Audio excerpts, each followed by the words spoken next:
झुकती है दुनिया, बस झुकाने वाला चाहिए।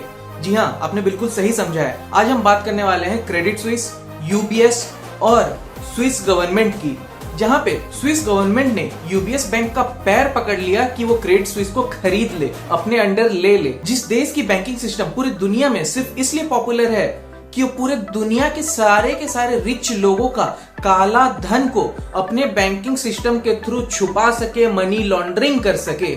आज उन्हें खुद को एक बैंक के सामने झुकना पड़ा ताकि उनका पूरा का पूरा बैंकिंग सिस्टम फेल ना हो जाए। जी हाँ, स्विट्जरलैंड की ये वही बैंकिंग सिस्टम है जो कि सारे दुनिया की गवर्नमेंट्स को इंफॉर्मेशन शेयर करने से मना करती है। इसीलिए ये सारे के सारे ब्लैक मनी इन्वेस्ट करने के लिए एक बहुत ही पॉपुलर जगह हुआ करती थी। लेकिन जब आज इनके खुद के घर में आग लगी है, तब ये खुद के पॉलिसीज और लॉ को रातों रात चेंज करने को रेडी है। मैं हूं संजय पांडा और आप देख रहे हैं पांडा जी का उल्टा चश्मा।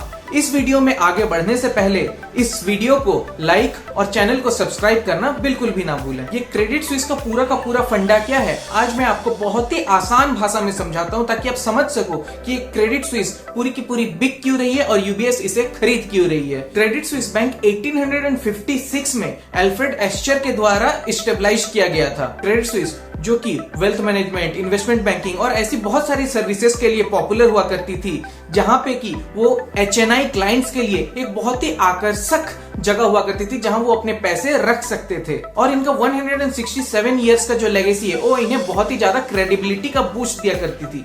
और यही रीजन है कि 2007 में ये एक शेयर का प्राइस जो है वो अराउंड 80 स्विस फ्रैंक्स हुआ करता था। स्विस फ्रैंक जो है वो स्विट्जरलैंड का करेंसी है। लेकिन जब 2008 में ग्लोबल फाइनेंशियल क्राइसिस आया तो सारे बैंक्स का जो शेयर प्राइस है वो गिरने लगा। लेकिन ये जो जोर का झटका ये कुछ ज्यादा ही जोर से लगा क्रेडिट स्विस को, और 2008 में जो वो फिसलना शुरू हुआ था वो आज तक फिसल ही रहा है। और फिसलते फिसलते वो कहां 80 स्विस फ्रैंक्स पर शेयर हुआ करता था, वहां से गिर के आज को वो 0.75 स्विस फ्रैंक का है, जो वो लास्ट फ्राइडे को ट्रेडिंग जब उसका बंद हुआ था तब उनका ये वैल्यू था। लेकिन ऐसा क्या हुआ कि सिर्फ स्विट्जरलैंड नहीं, पूरे यूरोप की एक one of the largest bank ये क्रेडिट स्विस ऐसा गिरी कि अब संभल ही नहीं सकी। सारे के सारे बैंक संभल तो गए एटलीस्ट, लेकिन ये बैंक करीब बंद ही हो गई। चलिए मैं आपको बताता हूं कि इस बैंक ने क्या क्या कांड करके रखे हैं। इन्होंने कांड तो बहुत किए, लेकिन मैं आपको सिर्फ कुछ चंद कांड के बारे में ही बताता हूं। जैसे कि 2014 में यूनाइटेड स्टेट्स के अथॉरिटीज ने इनके ऊपर इल्जाम लगाया क्रेडिट स्विस के ऊपर कि इन्होंने बहुत सारे यूएस के लोगों को अपना टैक्स बचाने में हेल्प किया। कैसे कि वो यहाँ स्विट्जरलैंड में आते थे और क्रेडिट स्विस में अपना नया बैंक अकाउंट बनाते थे, सीक्रेट वाले बैंक अकाउंट, जिसके थ्रू कि वो अपना इनकम यूएस में छुपा सके और उन्हें यूएस में कोई टैक्स न देना पड़े। और जब यूएस ने अपना इस एक्यूजिशन को प्रूव कर दिया तब क्रेडिट स्विस ने अपना गलती माना और 2.6 बिलियन डॉलर का फाइन भरा। 2020 में तो खुद स्विस अथॉरिटीज ने भी क्रेडिट स्विस को नहीं छोड़ा।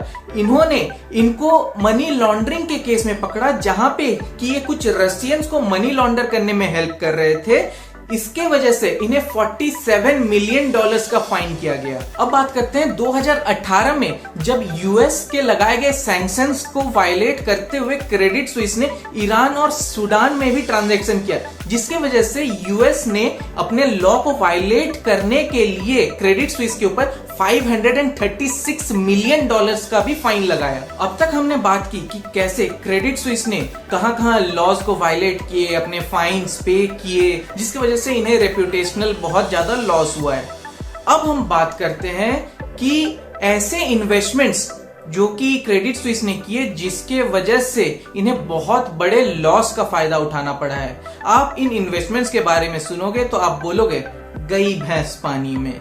हम पहली इन्वेस्टमेंट की बात करते हैं जो है आर्किगोस कैपिटल मैनेजमेंट, जो कि एक फैमिली के द्वारा चलाए जाने वाली हेज फंड थी, जो कि 2021 में मार्च के महीने में बंद हो गई। अब जैसे ये हेज फंड बंद हुआ, इन्हें टोटल 4.7 बिलियन डॉलर्स का नुकसान हुआ है। क्रेडिट स्विस ने सिर्फ आर्किगोस कैपिटल मैनेजमेंट में ही नहीं, ग्रीनसिल कैपिटल में भी पैसे लगा के रखे थे। मतलब कि उन्होंने ग्रीनसिल को भी पैसे उधार देके रखे थे। ये एक सप्लाई चेन फाइनेंस की कंपनी हुआ करती थी। और ये 2021 के मार्च के महीने में बंद हो गई और इसके बंद होने पे क्रेडिट स्विस को in total of 1.5 billion dollar का नुकसान हुआ। अब हम बात करते हैं 2013 में हुई एक और स्कैंडल की जिसमें कि क्रेडिट स्विस इन्वॉल्व है। क्रेडिट स्विस ने 2013 में मोजाम्बिक गवर्नमेंट के थ्रू ओन की गई 3 कॉर्पोरेशंस में पैसे इन्वेस्ट किए थे। कितने? 2 बिलियन डॉलर्स। और ये पैसे उन्होंने उन्हें ट्यूना बॉन्ड्स के अगेंस्ट दिया था, क्योंकि वो कंपनियां जो थी वो ट्यूना के बिजनेस को बढ़ाना चाहती थी। बाद में क्या हुआ ये पता चला कि ये पूरा का पूरा एक स्कैम था और जो मोजाम्बिक के कुछ ऑफिशियल्स इस ट्रांजैक्शन में इन्वॉल्व थे उन्होंने इस पूरे के पूरे 2 बिलियन डॉलर को अपने खुद के प्राइवेट कंपनीज की तरफ डाइवर्ट कर दिया।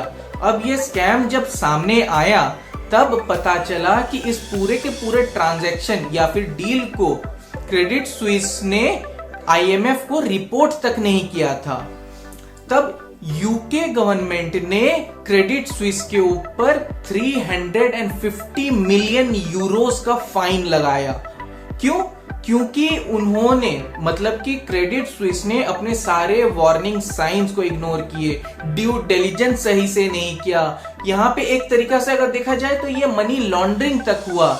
तो फिर ऐसे कांड करने के बाद भी क्रेडिट स्विस अगर अब तक टिकी हुई है पता नहीं कैसे, भगवान भरोसे। चलिए अब हम बात करते हैं एक और स्कैंडल की। अब ये जो स्कैंडल की हम बात करने वाले ये सुन के तो आपको लगने वाला है कि ये पक्का कोई जेम्स बॉन्ड मूवी ही चल रही है बॉस। ठीक है, चलिए मैं बताता हूं। 2019 में क्या हुआ कि इन्होंने अपने फॉर्मर 2 एम्प्लॉय और एक करंट एम्प्लॉय के पीछे जासूस छोड़ रखे थे। जब ये बात बाहर आई तो पता चला कि इन्होंने अपने ये 3 एम्प्लॉयज के पीछे जासूस लगा रखे थे, जिससे कि इनके सारे मूवमेंट्स ट्रैक किए जा रहे थे, इनके ईमेल्स रीड किए जा रहे थे। और जब ये बात बाहर आई तब इन एम्प्लॉयज ने केस तो किया ही किया क्रेडिट स्विस के ऊपर इस जासूसी के वजह से, ऊपर से जो स्विस गवर्नमेंट है उन्होंने 90 मिलियन स्विस फ्रैंक्स का भी फाइन लगा दिया। जब ये सारा मामला सामने आया तब क्रेडिट स्विस के जो चीफ ऑपरेटिंग ऑफिसर थे उन्होंने भी रिजाइन किया और जो एचआर हेड थे उन्होंने भी रिजाइन कर दिया।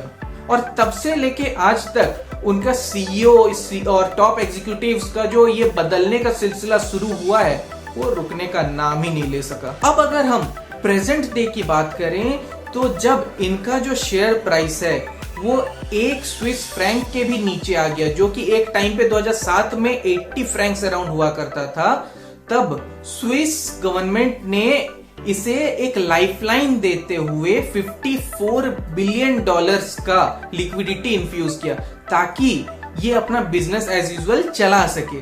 लेकिन फिर भी इसका शेयर गिरना बंद ही नहीं कर सका और ये गिरते गिरते 0.75 स्विस फ्रैंक तक जा पहुंचा। तब जाके इसका ट्रेडिंग रोक दिया गया फ्राइडे को। अब जब इसका ट्रेडिंग फ्राइडे को रुका तो फिर अब जो स्विस गवर्नमेंट है उसे एक बहुत ही मजबूत फैसला लेना पड़ा कि अब तुमसे तो भाई बिजनेस चलने से रहा, अब तुम्हारा बिजनेस का क्या किया जाए।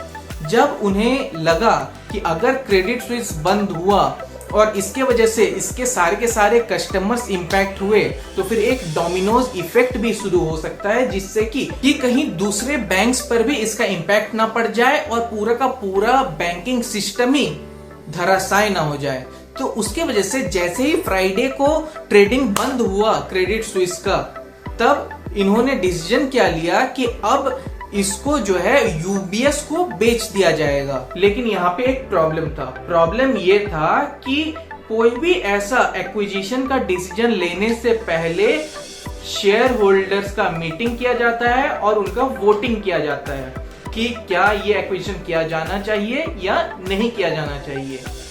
और स्विट्जरलैंड जो कि पूरी की पूरी पॉपुलर है इस बात के लिए कि वो किसी भी गवर्नमेंट किसी भी दूसरे कंट्री के रिक्वेस्ट के बाद भी उनकी रिक्वेस्ट को ये बोल के नकार दिया करती थी कि वो अपने बैंकिंग सिस्टम के पॉलिसीज या लॉज में कभी कोई चेंजेस नहीं करते हैं। उन्होंने अपने घर में आग लगता हुआ देख रातों रात पूरा का पूरा लॉ बदल डाला।